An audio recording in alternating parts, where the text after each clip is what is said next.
The world still bled when the trains arrived in New Hampshire in July 1944. Allied troops were fighting through Europe, and islands burned in the Pacific.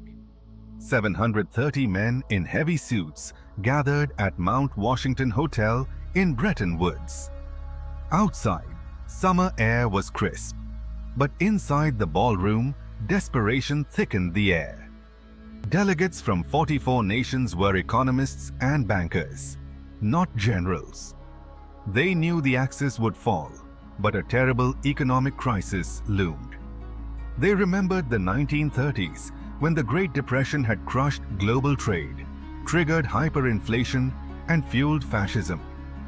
They feared if post-war peace led to chaos, World War III would follow. Two intellectual titans dominated the debates. John Maynard Keynes fought for Britain's glory, while Harry Dexter White represented the US. They argued, voices raised, drafting a blueprint for new financial architecture. They created the International Monetary Fund and the World Bank. By 1946, the bank opened in Washington, D.C. as Europe lay in ruins. Eugene Meyer, its first president, awaited a call. In May 1947, France requested $500 million for recovery. The bank approved $250 million with strict conditions. This led to coal shipments and operations that revived France. The World Bank proved it could rebuild.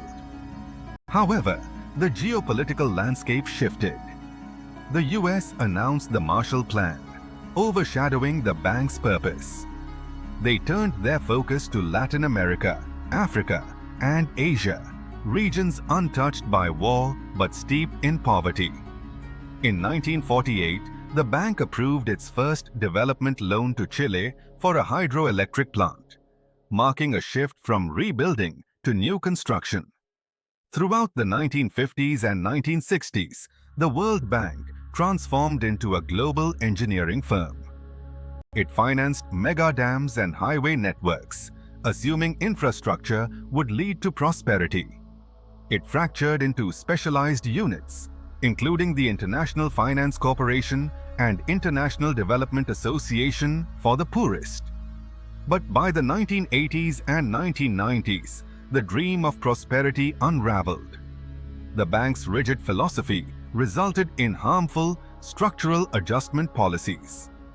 Countries received aid but faced brutal conditions, leading to deeper poverty and environmental damage. The backlash was fierce, with protests erupting against the bank perceived as corporate neocolonialism. Facing this reality, leadership realized economic growth could destroy communities and environments. They had to adapt. Today, in 2026, the World Bank functions differently. Its global network now represents 189 nations. Crises focus on climate change, sovereign debt, and digital inequality. Funding builds solar arrays and distributes emergency supplies. However, developing nations still struggle with debt, and rising borrowing costs threaten progress. 8 decades later, the World Bank remains powerful yet controversial. It stands as proof that global economic survival requires cooperation, not division.